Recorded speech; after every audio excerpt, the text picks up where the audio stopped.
Welcome to Another Education is Possible, a podcast about education's radical potential. I'm your host, Jordan Corson. And I'm your co-host, Samantha Hoehle. So, hi, Sam. We might ask this in the Jewish tradition, but why is today's podcast episode different from all other podcast episodes?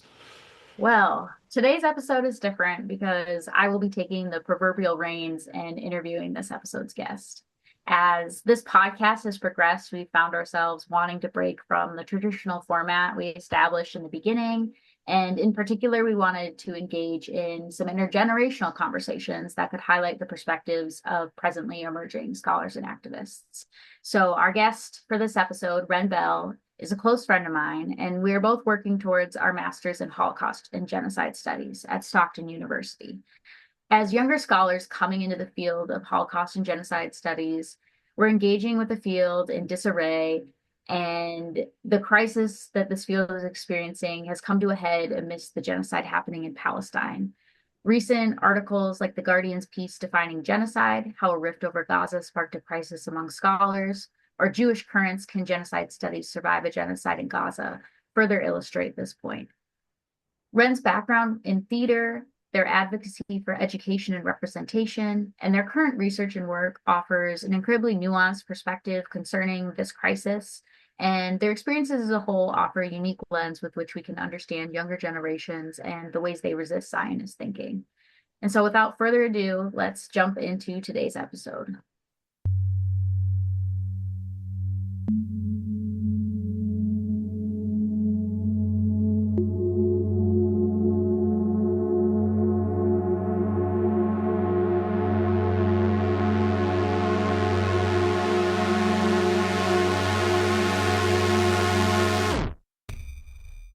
Welcome to Another Education is Possible, Ren. How are you doing today?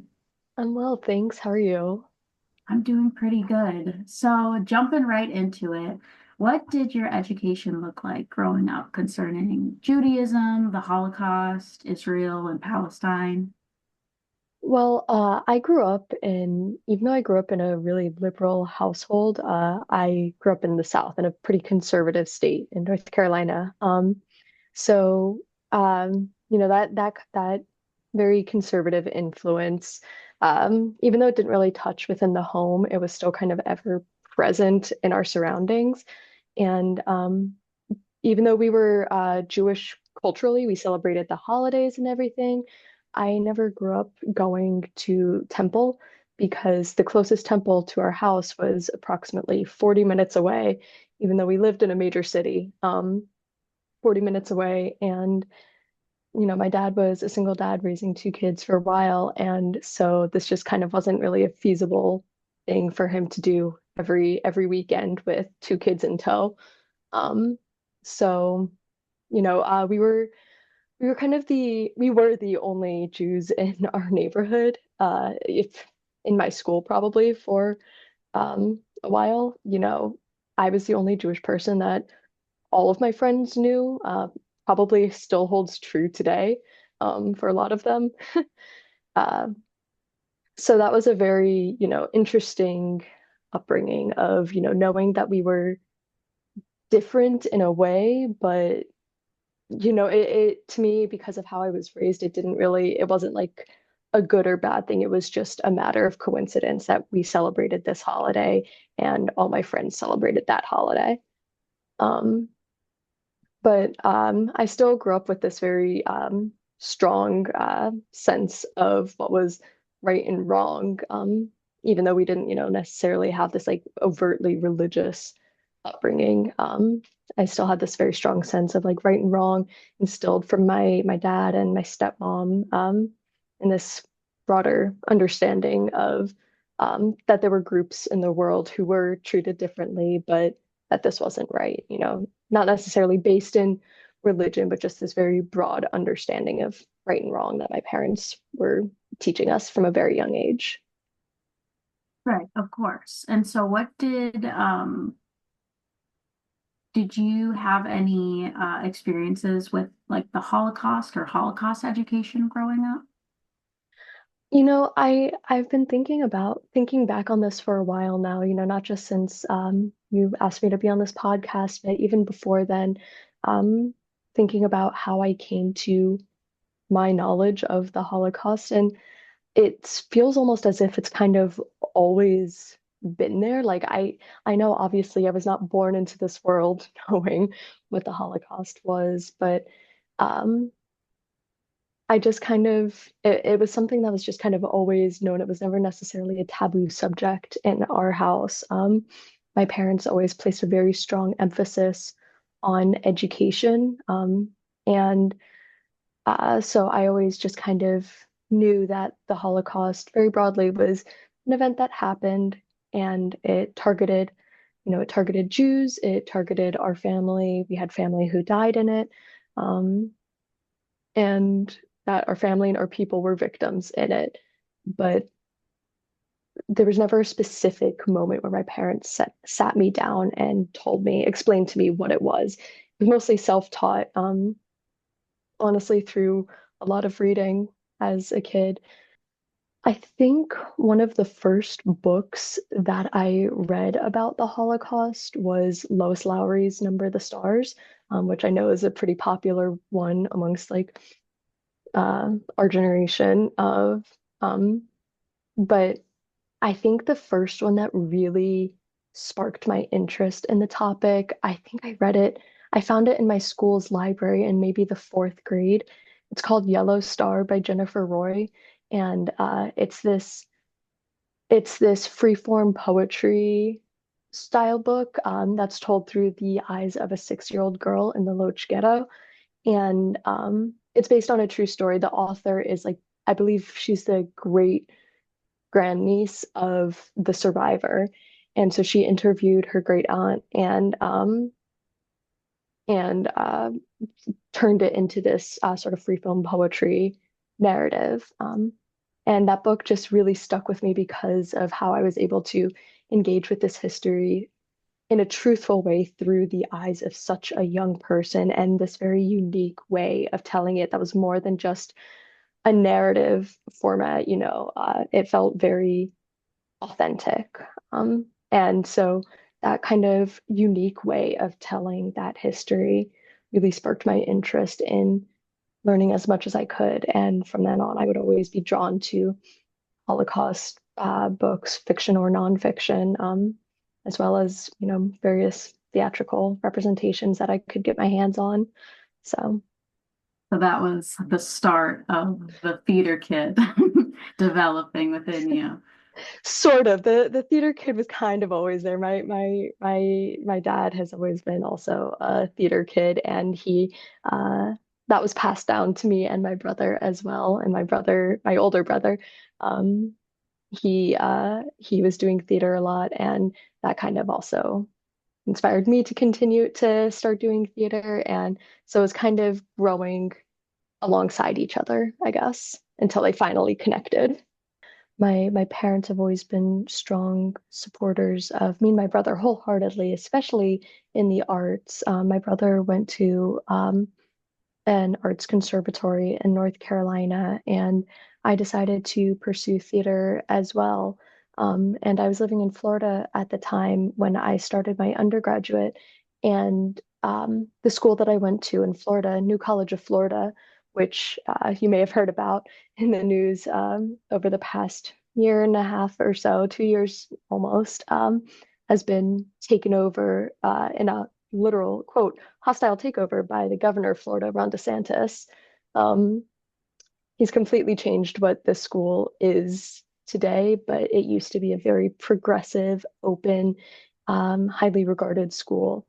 Um, and at that school, I began studying theater, but rather than just theater arts and performance as I thought I was going to be doing, I was introduced to the field of theater and performance studies. And New College was an honors college. So the path of performance studies coupled with the academic rigor of an honors college really pushed me to academically minded, down a more academically minded pathway. And performance studies in general opened me up to a lot of different ideas of what performance is, can be, what it does, and stuff like that. And I ultimately decided from there that I wanted to focus more so on dramaturgy rather than performance. I'd been an actor my whole life up to that point, but I decided I wanted to go down the path of dramaturgy,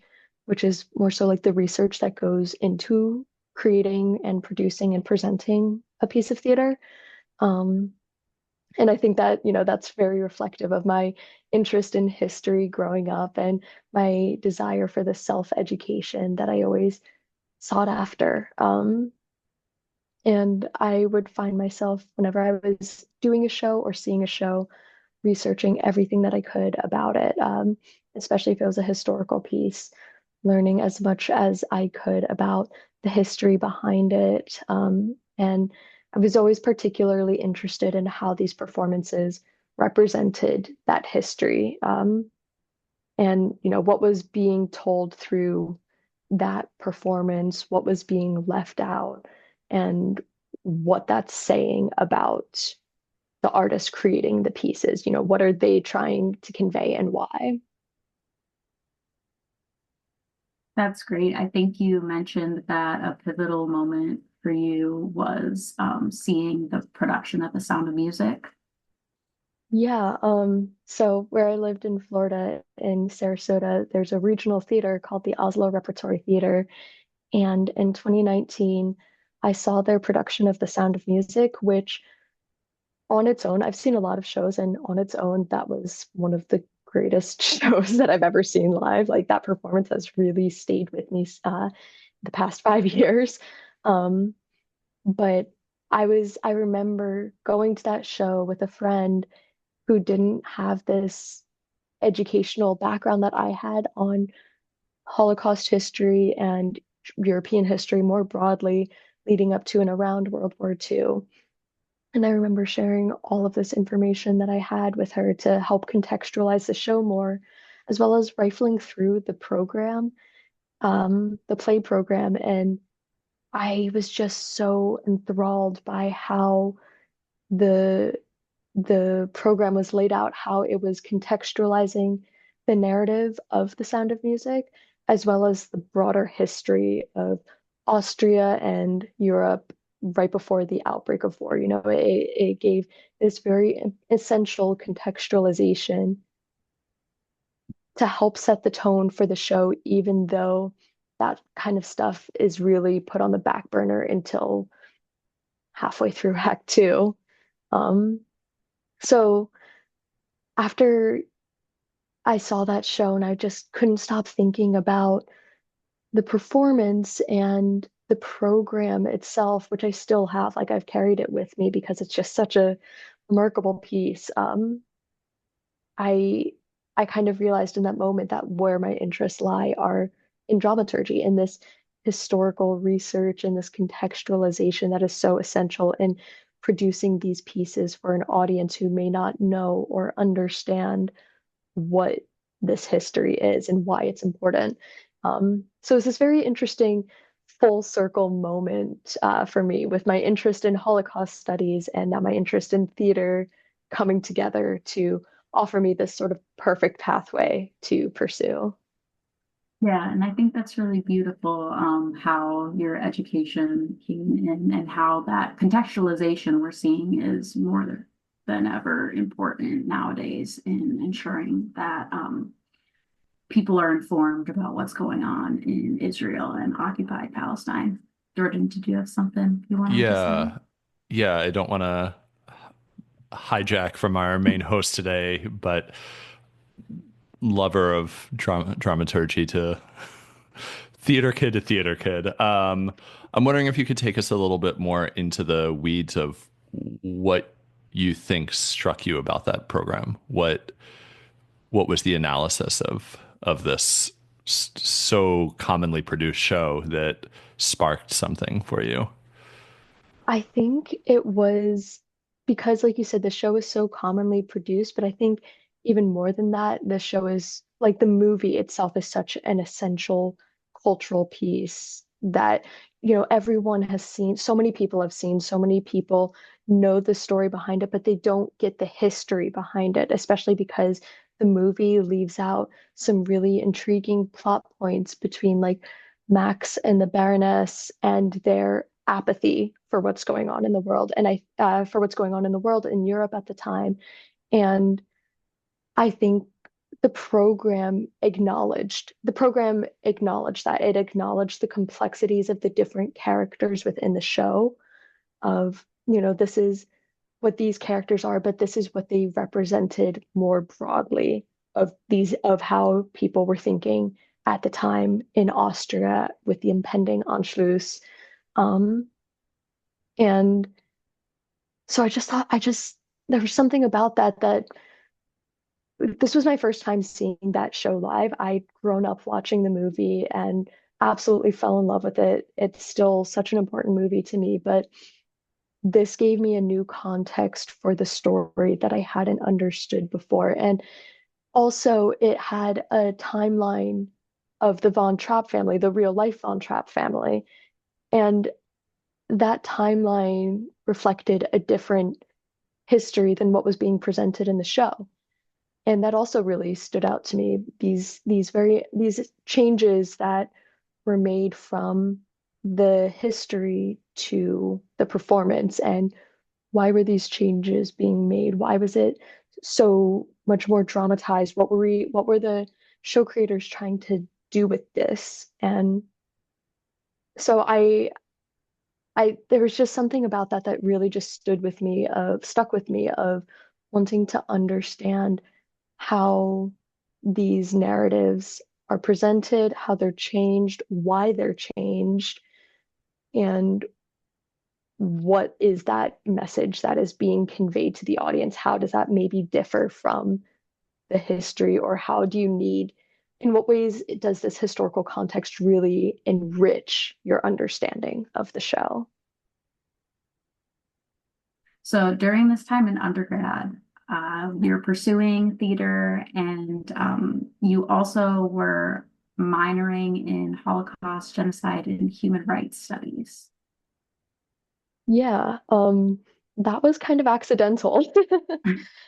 So, I transferred halfway through undergrad. In my first undergrad, I just sort of was taking classes. I was taking my theater performance studies classes, and then I was also taking classes that seemed interesting to me. One of the first Holocaust history classes that I took, uh, it was called Transnational Perspectives in Holocaust Memory, and it was taught by Dr. Lauren Hansen. And in that class, I learned about the hierarchies of suffering, and that uh, it was a hierarchies of suffering within Holocaust studies that we were learning about, or within like Holocaust history that we were learning about, where we have this pyramid of victimhood where Jews are at the top and all other victims within the Holocaust are below, are less than, as if it's like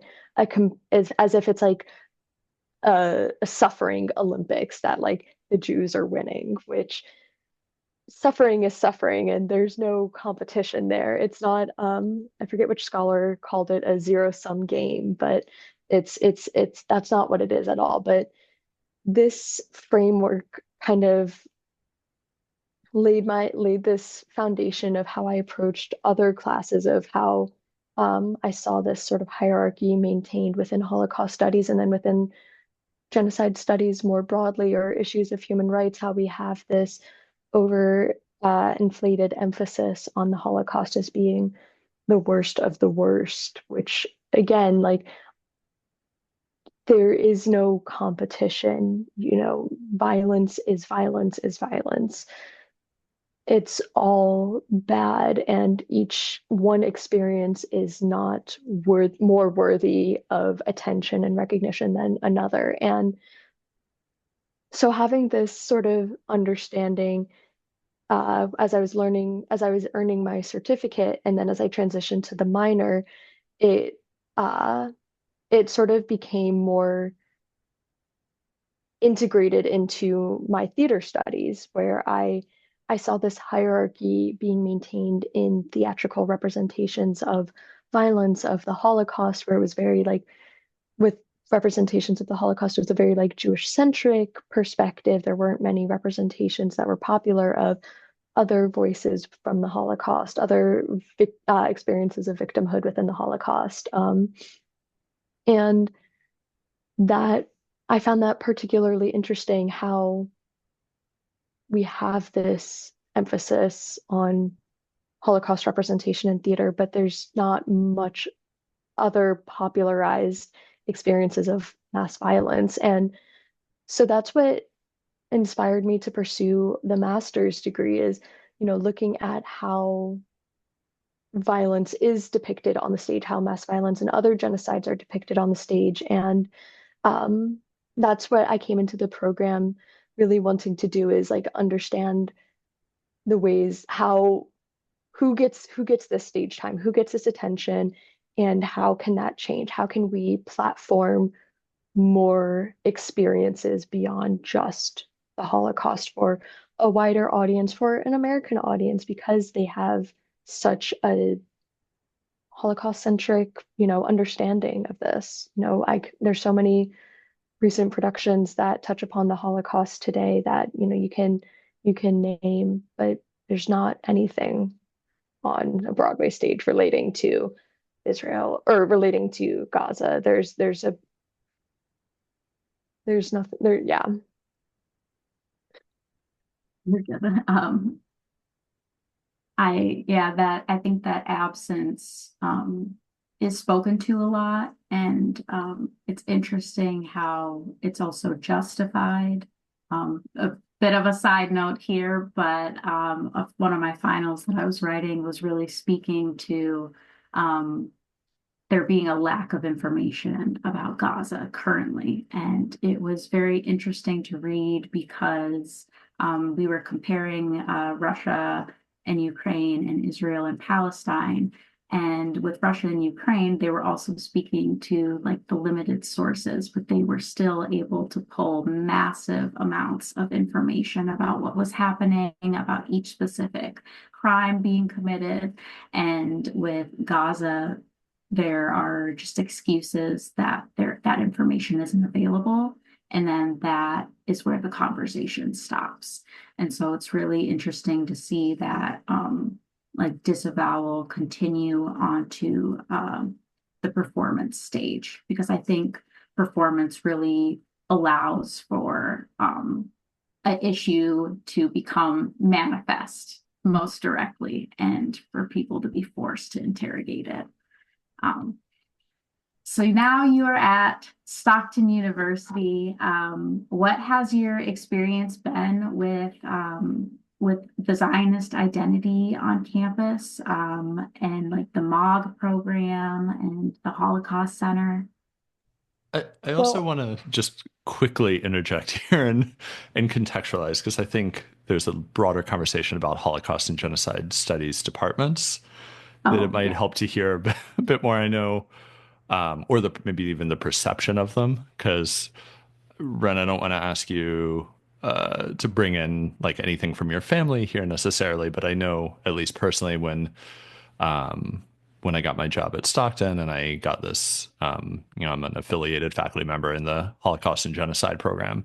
Anytime I tell, a distant cousin, they're like, "Oh, that's so amazing." Oh, and then they immediately tell me about their friend of a friend of a friend who donated money to the Holocaust Memorial. That's basically a front for Zionism, and it's getting back to exactly what the two of you have been talking about. Remember the 6 million Jews who were killed. Nothing else matters. That's the only story that's ever happened. And implied in that is therefore give money to, in your words, Ren, the authentic Judaism of Israel. But I think it's important to note that I don't want to champion any institution ever, but by and large, I think there is a representation, at least within MOG, maybe not within, so Masters of Arts in Holocaust and Genocide Studies program at Stockton, maybe not in the broader Stockton community, but of deeply committed anti-Zionists and deeply committed anti-Zionist Jewish faculty as well as students. So all of that to say, I think there's a an important context around being in a Holocaust and genocide department that it would be interesting to explore. I get what you're saying, and on a like outside of the academic level, like on a familial level, I'm frequently like emphasizing that the program is Holocaust and genocide studies because whenever I say that, all my family frequently hears is that I'm studying the Holocaust, and that's so important. And we must never forget like you said, we must never forget the 6 million of our people who were murdered. And yes, and it's always yes, and so for a while, I would always, emphasize like it's genocide studies. Like I'm a genocide scholar. I'm also a Holocaust scholar, but I save that for my peers who understand this nuance. For my family, I'm a genocide scholar, and honestly, at larger family functions, at Thanksgiving and stuff like that, I have just started saying I study history because I don't want to open up the debate in a not as welcoming environment of where people would try to seek validation in their Zionist convictions through me because of me being an authentic Holocaust scholar. Big air quotes around that. Um, they No, would no they air would, quotes. You're emerging scholars. but they would see that as something where they can get validation for their Zionist beliefs of like, isn't this just like the Holocaust? What's happening today? And I wouldn't give that to them, obviously, because it's not like the Holocaust in any way. Um, and they just want these very uncritical, broad beliefs validated through me. But I just, I would rather spend my resources and my energy in other avenues where I know that, change can actually be effective Right. than speaking to people who are staunch in their beliefs and are not open to hearing anything else. Yeah, of course. So do you feel that the Zionist identity on campus is similar in ways? Absolutely.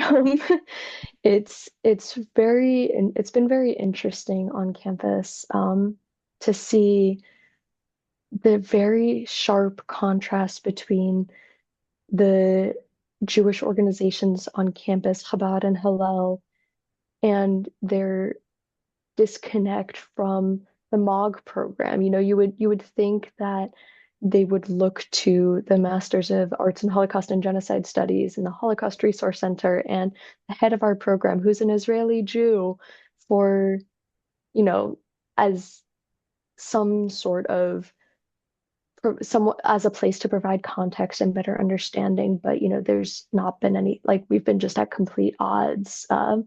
They've since October 7th, they have been spewing Zionist misinformation. They've been putting up displays on campus that have just been blatant lies and these very graphic and violent misrepresentations of what is actually happening. And, you know, um, anytime that has happened, we've talked about it in class, we've documented and taken pictures, and um, I believe Roz has even gone to our program director, Dr. Roz Siegel, has even gone to various higher ups in the university because it's misinformation. But um, in an attempt to, get this stuff taken down, these billboards, these posters taken down, but because Chabad and Hillel are protected by, campus freedom of speech, they remain up, which obviously freedom of speech is important, but it's harmful when you're spreading this misinformation, and it can lead to the targeting of our Muslim students on campus. It can lead to the targeting of anyone who voices anti-Zionist sentiments on campus. And also, in general, I've just never felt very comfortable with the Jewish organizations on campus. They have interrogated my Jewish identity and questioned how quote Jewish I am when I first when I first started at the school, and briefly, very briefly, considered seeking out a Jewish community because through them, because as I've mentioned, I did not have that in either of my previous universities. And how has that impacted your feelings of like Jewish identity when you're being interrogated by this group that's supposed to be your community, like a group that you haven't had a lot of exposure to growing up? It it honestly it was an unfortunately familiar feeling because this this denial of my Jewish identity, or this like silencing or suppressing, I felt a lot growing up in the South because um you know I'd like it was I growing up in the South, was a very Christian community that I was surrounded by. And my friends that were my age were very kind, and just, as kids are, they wanted to learn more and understand more, but their parents were the ones who would sort of, question me and question our traditions and try to convert me. I've been to church more than I've been to temple because I wanted to hang out with my friends more when I would sleep over at their houses. So I would go to church with them on Sunday after spending the night Saturday night, and then I would come back and my dad would not be very happy that I went to church. And I never understood why. But they would sort of see me almost like a charity case, I guess, that they could try, if they were able to convert me, they would be saved or something. I don't know, but uh, all growing up, I these I mean, I received a Bible for my 11th birthday from my friend, a hot pink Bible for girls, for my 11th birthday. Oh no. Oh Um, no. and What is a I girl's Bible? I Well, like I said, it was hot pink, so you knew it was for girls. It also said like Bible for girls.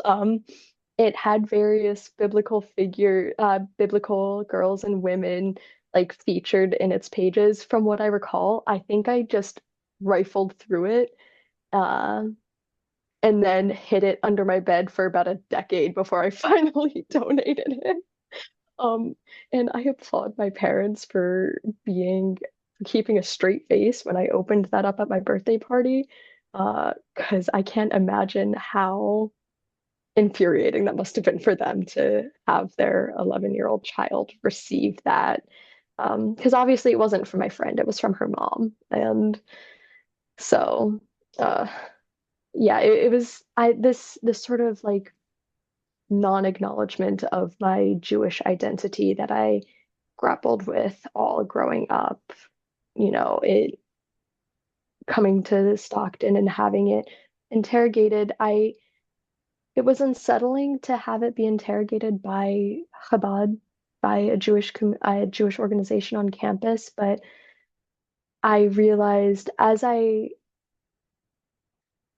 while ago, I guess, I kind of like came to this understanding that like it's wonderful to have this Jewish community of people who like think like me and whatnot, but it doesn't necessarily need to be. I can also get this sort of affirmation and comfort from my friends who are equally supportive of me and my Jewish identity. And I really found that at Stockton with the friends that I've made in the MOG program. Um, and I've celebrated a couple Jewish holidays with my friends who are not Jewish, but they just want to support me and be there with me because I'm not at home celebrating them. And that's been where I've found, my own community on campus, and an affirmation of my Jewish identity on campus. Well, and so luckily you've been able to find, not with the Jewish groups on campus, but with the MOG program and the people within that, um, a community that acknowledges your Jewish identity in a way that is from a place of love and growth and wanting to like share those spaces with you. And so I was wondering, in continuing talk about the MOG program, what have your educational experiences been like with the MOG program, with the people that we've met through the program?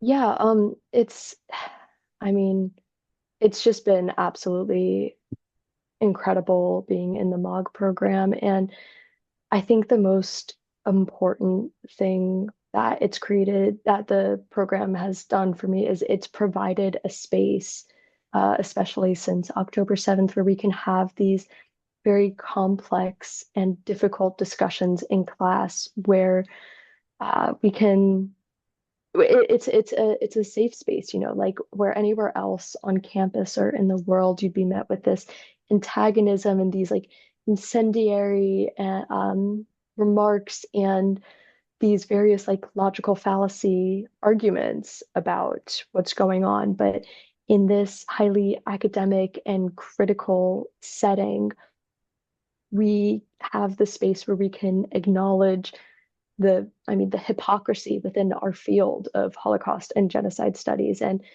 we're encouraged to write and speak out. And this is sort of almost like our own form of protest through academia. And in doing this, where that we're being, we're our academic and critical thoughts are being nurtured to where we can carry this conversation on outside of the class and beyond the classroom to other environments where we can hopefully, enact change even through, like writing is so important, writing and learning and sharing resources because that's how we learn is through these articles and how we can teach is writing our own works and speaking about it with our classmates, with our professors, with people outside of the class where we can share these resources and then they can read and learn more and understand more and take that with them in their own studies, even if they're not in our MOG program. Yeah, I think that there are a lot of really great discussions facilitated inside the classroom that lead to discussions outside of the classroom, which is one of the more beautiful things about the program as well. Um, a lot of the professors are very open, as you said, to discussions that in a classroom in another school might be questioned for being threatening or making students feel unsafe. And so talking about these classes, are there any like key scholars or texts that really shaped your understanding of the Holocaust and Israel and Palestine? Yeah, the Journal of Genocide Studies forum um, on Israel and Palestine. Roz had us reading those in last semester. So not this past fall, but the spring semester, in one of the classes of his that I was in, he had us reading these articles as they were coming out, to help provide this very critical context of not just the conflict at hand, but the field of Holocaust and genocide studies as a whole. And that, as well as other works that we've read in Roz's class, as well as in other professors' classes, Mark Levine, and understanding how the Holocaust is used as a paradigm, Zoe Samudzi, and the weaponization of the Holocaust. These have been very foundational frameworks for me as I've continued on in the program and in understanding, you know, because my background is in Holocaust studies. I there's no changing that. A large amount of my knowledge is rooted in Holocaust studies. So understanding how it can be used as a paradigm or how it is used and weaponized sometimes. The weaponization of it, which we see in justification for Israel's response in Palestine. Um, we see this very violent and weaponization of it. We see it in Russia and Ukraine, where Russia is claiming to like denazify Ukraine, and how this hypocritical perception of the weaponization of the Holocaust, where like it's not okay when Russia does it, but it's okay when Israel does it. Being able to critically understand that has been so important in my higher education as I pursue my master's degree. And also, like I was saying before, the professors at Stockton in our program, even outside of like these classes where we are very pointedly talking about Israel and Palestine, being able to connect so many of our discussions about mass violence as we're looking back historically at acts of mass atrocity in the past and understanding how they connect to today. That's what Holocaust and genocide studies is. It's not looking at history in a vacuum on its own. It's understanding these historical through lines and how it's being echoed today, and what are we going to do about it? So allowing these, our professors allowing us to have these conversations and constantly bringing up Israel and Palestine, and having this space to safely do so, and interrogate the field and interrogate Israel's actions has been so important in my education and my understanding of anti-Zionism. What has it been like for you, like interrogating the field? I remember I was also in the same class and looking through the forums. I was really surprised. I had mentioned in a different class that we had had as a WGS scholar in my undergrad. I was really shocked that gender studies didn't come into the genocide studies field until so much later. And so looking back, I think it's not surprising that there's still this looming Zionist perspective in a lot of scholars. But I was still very surprised because I think, and when I said WGS, I meant women, gender, and sexuality studies in my undergrad, to clarify. But I think I was very shocked to see that I had been almost in my own academic bubble, surrounding myself by scholars and texts that I really supported and loved. And it had become so easy to ignore this like large amount of people that were still in this other bubble, not wanting to interact, where they have these Zionist views and that align largely with like Western media.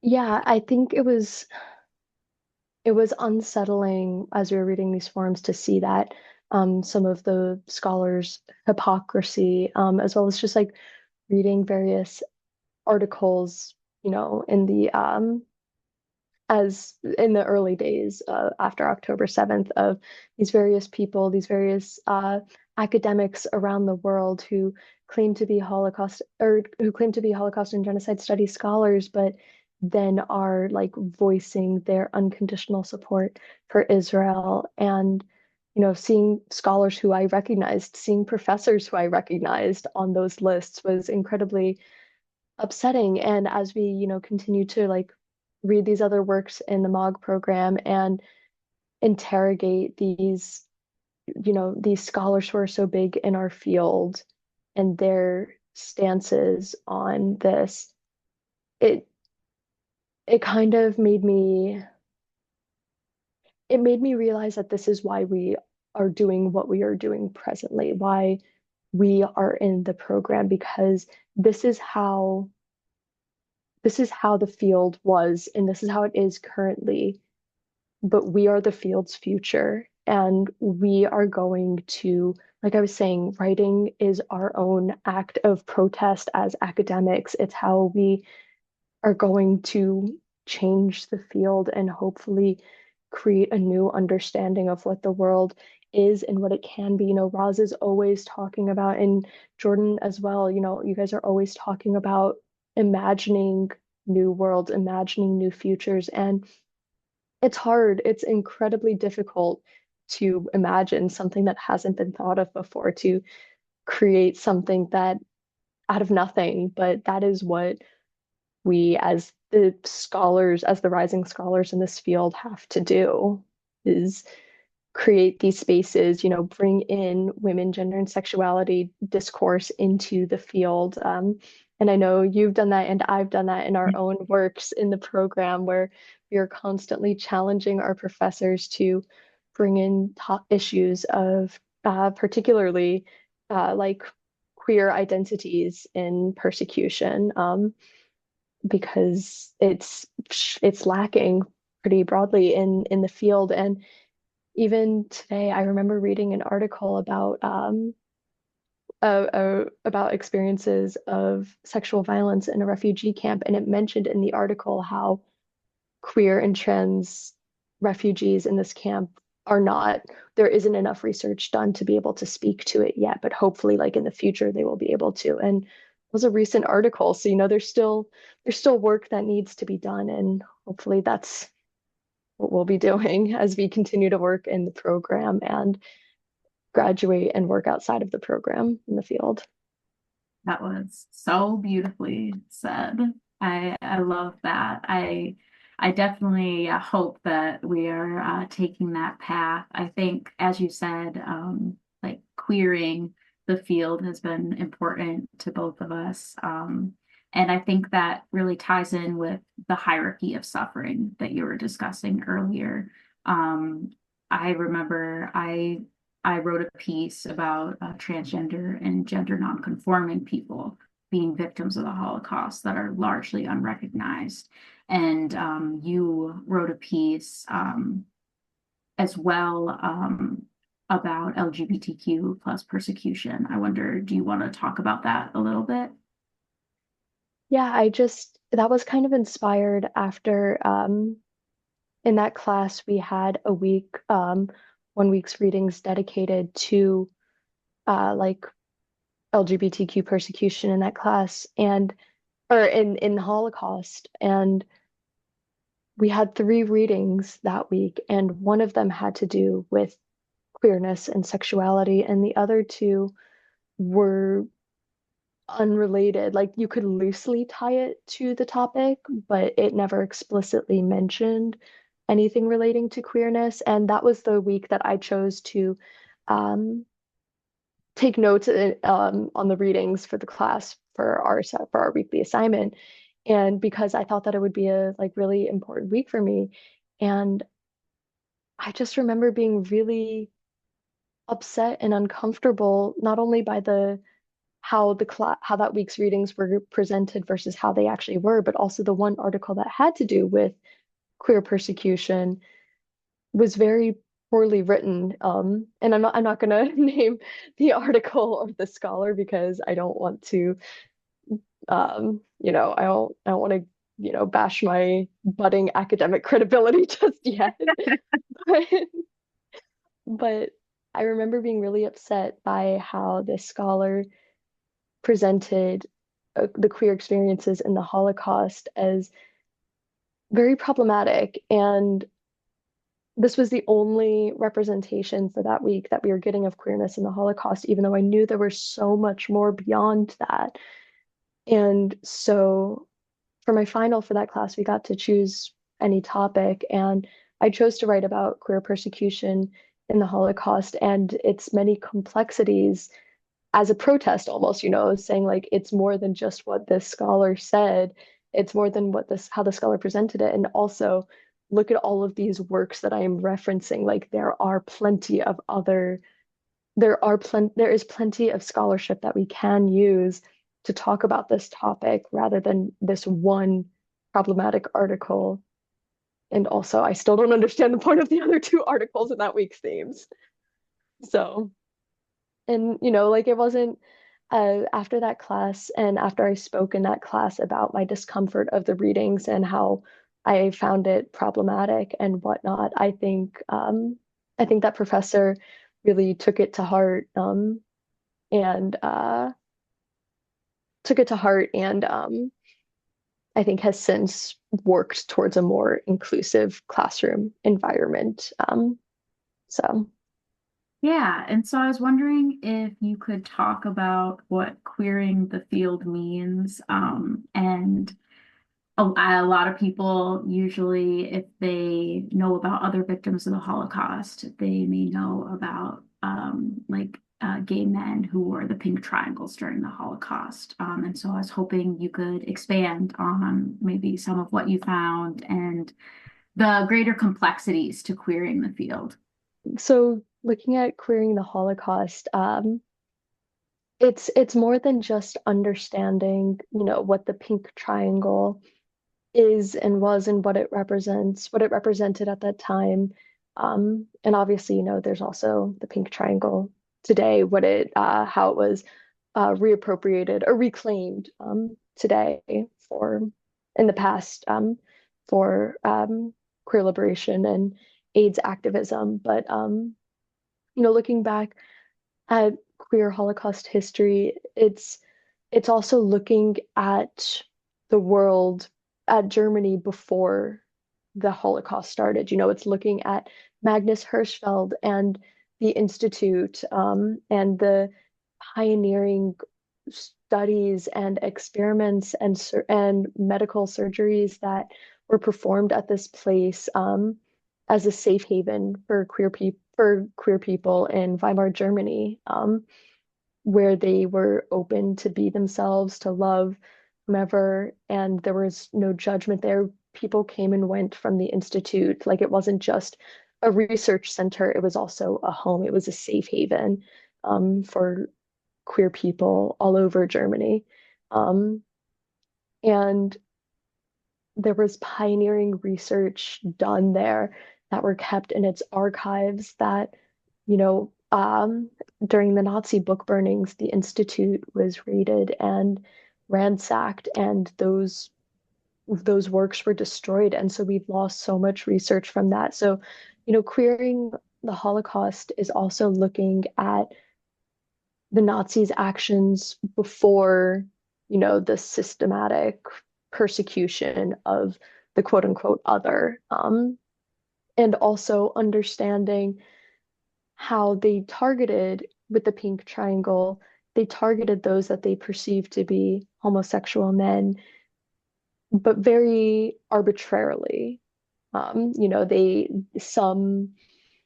some could get away with it, some they would persecute, and this was done through a very binary perception of gender and sexuality, where queerness was relegated to just homosexual men.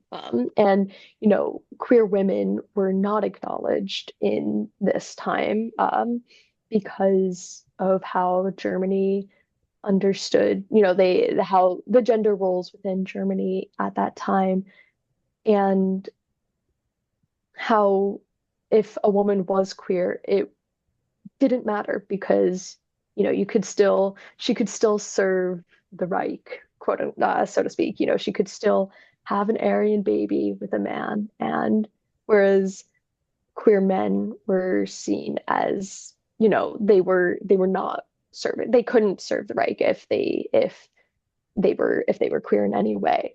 Um, so understanding these complex histories beyond just the homosexual man, and also that, Germany is not the Nazis are prescribing these labels of homosexual and man to these victims when one or neither of them may have applied.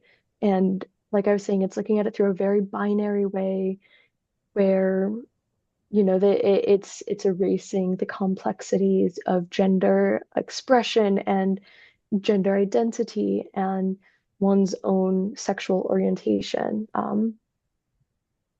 So that's just understanding how it's more than just pink triangles on gay men is what queering Holocaust studies is.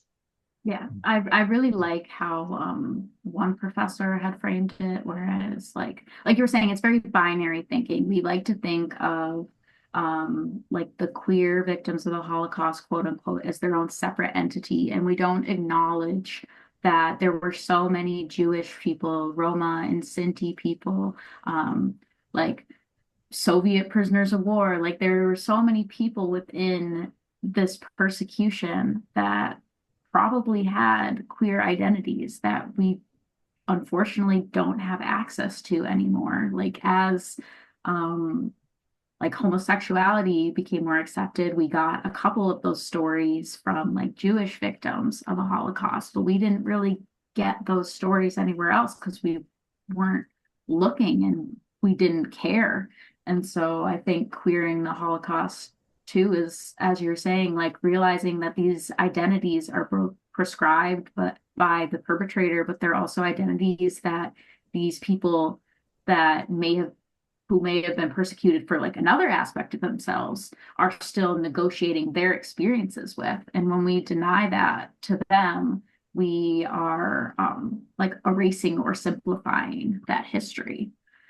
I Yeah, think I think there's also something really connected here that you're saying it's thinking back to history. Earlier you said, Ren, the idea of how difficult it is to imagine these other worlds.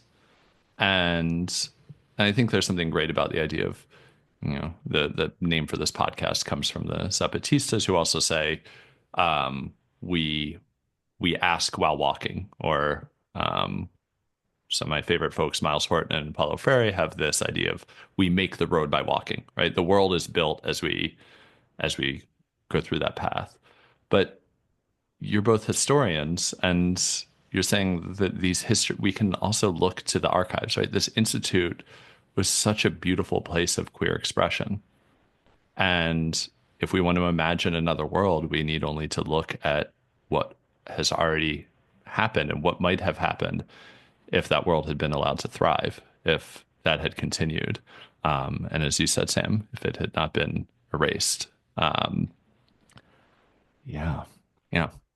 Yeah, and so I think that's part of the work that theater does is bringing those issues back to life and bringing those silences,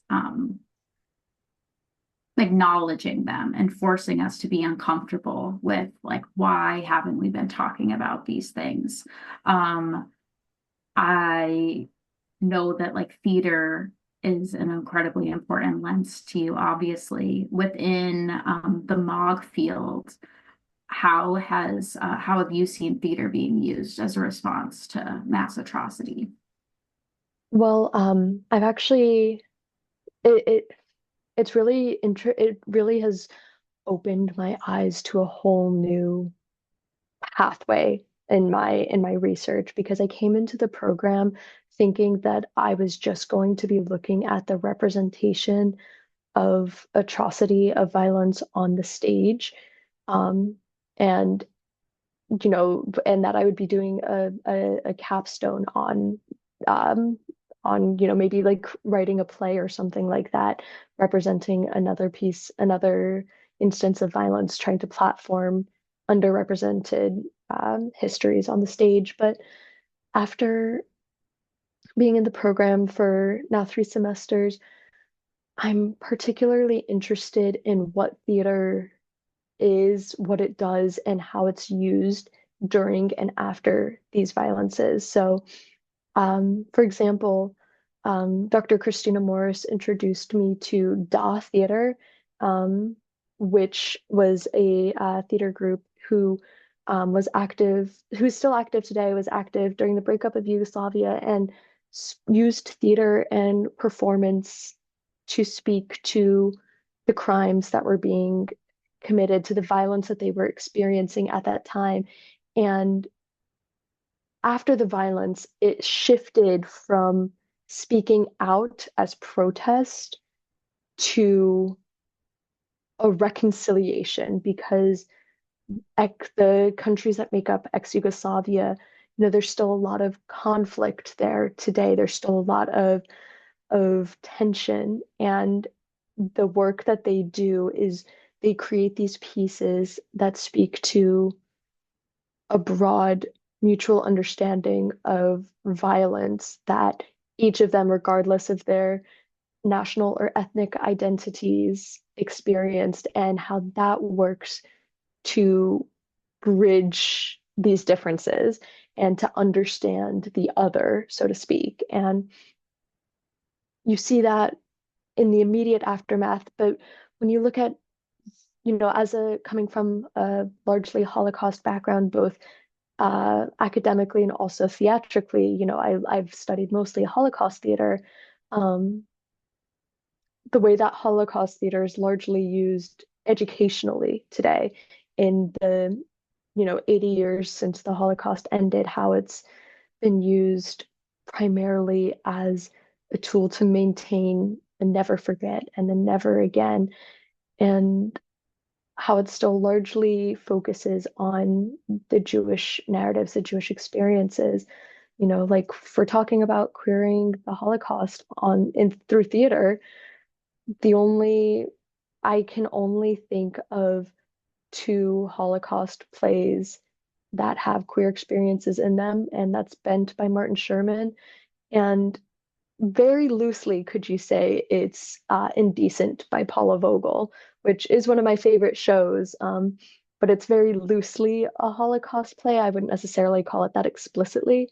Um, but yes, I do love Paula Vogel, and I saw the professional stage recording of Indecent, and it's one of my favorite shows, but that's beside the point. You know, we you I there are very few experiences there are very few there's unfortunately little representation of non-Jewish narratives through Holocaust theater on the stage.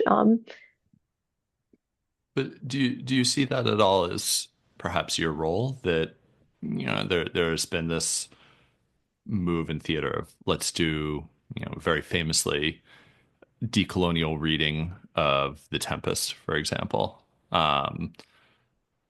Will we see the Ren Bell's dramaturging of an anti-Zionist queer Sound of Music in the future?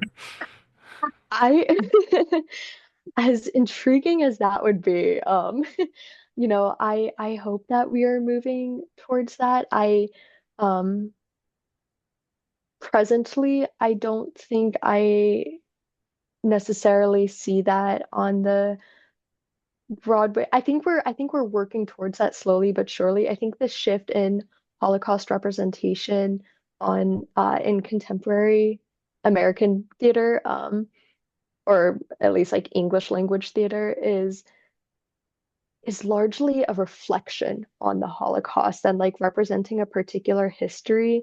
It's like a play within a play, or like a history within a history, where like you're looking back on the Holocaust. Like if you look at Leopoldstadt by Tom Stoppard, for example, the Holocaust is a piece of that story, but it's a much longer narrative. And the Holocaust has a section on it, but the show concludes with like the family in the 1960s or 70s, I believe, looking back at that trauma and how it affected their family. So it's the post memory, and the post generation and their experiences more than looking at like specific representations, I guess. And largely that is the Jewish post memory, that is the Jewish post generation that's speaking to it. So I I hope that as we continue to critically interrogate, as we see like this larger shift in perceptions of what the Holocaust is and what it was, we'll see more theatrical works. I myself am not much of a like dramatic writer. I don't know how I thought that I would come into this program and come out of it writing a play, but um, You'll get there step by uh, step. that's I am no longer aiming to do that. I'm working on developing a thesis, so I don't have a specific thesis idea yet, but I won't be doing a capstone project. I will be doing like a research-based thesis tying in theater and performance, most likely to Holocaust studies. But I would, because my academic focus and interest is in Holocaust studies, but again, like I was saying before, not in a vacuum. It will speak to larger issues of genocide studies, of Zionism and Palestine. And that's what I want my work to do, even though my academic interest may be in the Holocaust, and that maybe is a maintenance of these structures. It doesn't exist on its own. It needs to be multi-directional. So. And you mentioned Palestine here, and I was wondering, there's a beautiful collection of works that you've talked with me about before, the Gaza monologues. And I was wondering if you could speak to those and how they're introducing a new narrative to the scene. Yeah. So my friend, when I first told one of my friends who already got her master's degree. She got an MFA in theater. So, she's a bit further along than me, but she introduced me to what the Gaza monologues just in passing, and I took note of it and started doing my own research. And I learned about what it is and what they are. And so the Gaza monologues were originally created in 2010. They were created and produced by Ashtar Theater Company, which is a group based in Ramallah in the West Bank. Um, and the 2010 monologues are a collection of, got children in Gaza, their experiences with conflict with Israel, settler colonialism, and the violence that they've witnessed and experienced. And so that was in 2010. They came out with another series of the Gaza monologues in 2014. Um, and they have since come out with another series in 2023, at the end of 2023, within the time span of 2 months, in response to Israel's genocidal assaults. And then I recently discovered that they came out with another batch this past year, fairly recently, because I checked the website, I check back on their website semi-regularly. Um, so it must have happened sometime in the past few months that they published this new series in 2024, speaking to the Palestinian experience in Gaza. And what's so interesting is obviously, because they're based in Palestine, these works are originally written in Arabic, but they are translated into so many different languages. The 2023 and 2024 collections are translated into English, and I believe a few other languages, but the original monologues are translated into so many different languages. And, I think that speaks to this urgency of sharing, of testifying to the Palestinian experience and to reaching as many people as possible, which uh, it's not just an act of, it's not just a means of of educating a broader audience, but it's also this act of solidarity and protest, which has been actualized because they've had various days of solidarity. The Ashtar Theater Company has hosted various days of solidarity where they ask groups around the world to participate in staged readings of the Gaza monologues. And it's really beautiful. And this sort of work, it works to humanize and individualize the violence that Palestinians have faced and are continuing to face. Um, and it allows us to connect beyond these mass numbers that we've been reading about nonstop since October 7th, not just within the context of October 7th, but the historical aspects of it as well. You're learning now the individual identities that are being impacted by this ongoing trauma and this long durée of genocide since 1948 and before.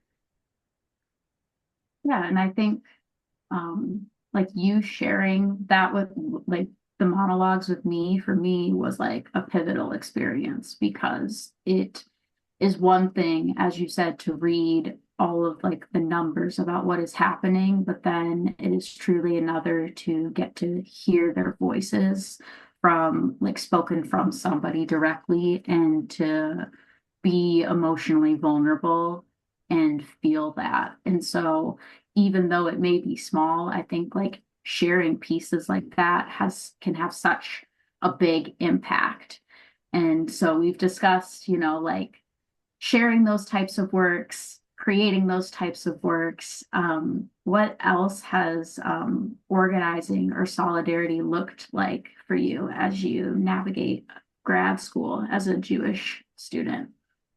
Yeah, I just wanted to go back real quick to, that the way that the Gaza monologues impacted you. That's why I want to do this. That's why I first got interested in the overlap of theater and genocide studies, and why I want to continue with it, because it's such a particular and beautiful way of sharing these histories to a broader audience. Academic texts are important, like I've been saying, but they are for a particular audience, and theater can, it opens the door to a much broader audience. It's an accessible means of educating and of this learning, and it connects you connect to the words and to what's being shared in a such a beautiful and intimate way. And so that's really wonderful to hear that you connected so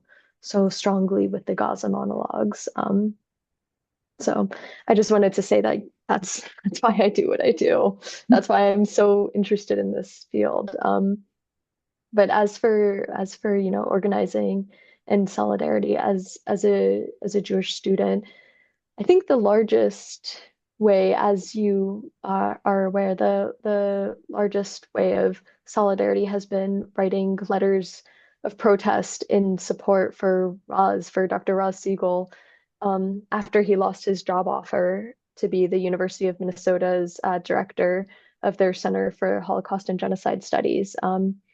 This past summer, as that was coming out, I think all of us students were shocked by how someone so well established in this field would be denied that job position purely because of political convictions and disagreements, and this decontextualizing of his perspective. And so writing to the University of Minnesota as his student, and getting other students from the MOG program, you and all of our classmates, as well as graduated students, to voice their support for this letter was um, it was a really impactful thing for me as a scholar and activist.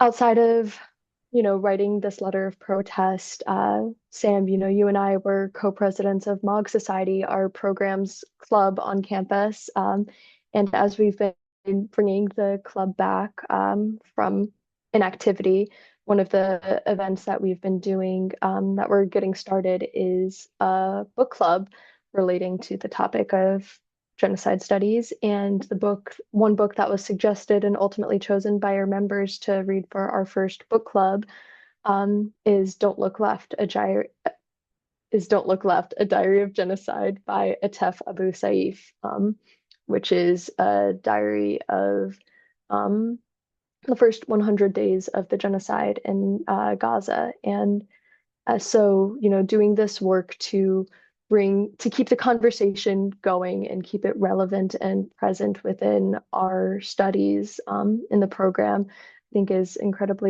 been really important. Also, as we are working next semester to collaborate with Roz, as well as with Students for Justice in Palestine, the branch on our campus, and a few other organizations on campus to hold Palestinian screenings of Palestinian films.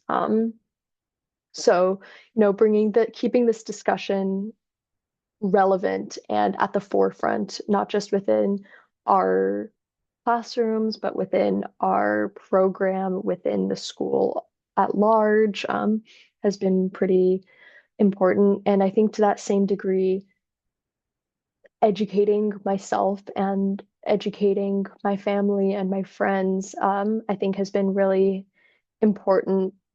Even though it seems like a small act of solidarity, I think it's been really important for myself and for others who have been open to this education, to learning more. I think I've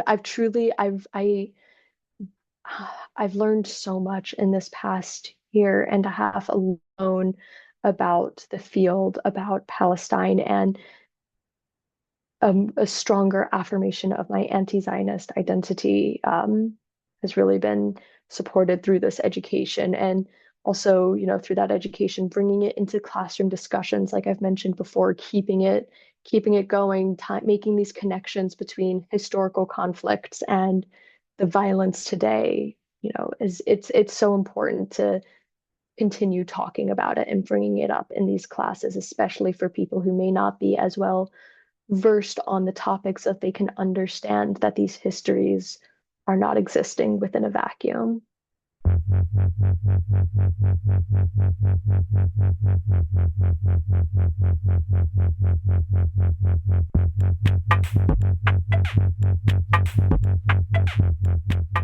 Today's episode was produced by Yardane Amron, Jordan Corson, and me, Samantha Hoehle. If you like our podcast, please rate us where you listen. We're also on Instagram, and you can find us at Another Ed is Possible. There, we promote a number of mutual aid campaigns that support Gaza, and we also platform a lot of different speakers and voices that you can hear from. For this episode, Ren is asking folks to support the Gaza monologues, so we encourage people to check out Ashtar Theater's webpage to learn more. We'll also share more information and ways to support them on our Instagram. Once again, thank you so much for listening, and we'll be back soon with a new episode of Another Education is Possible.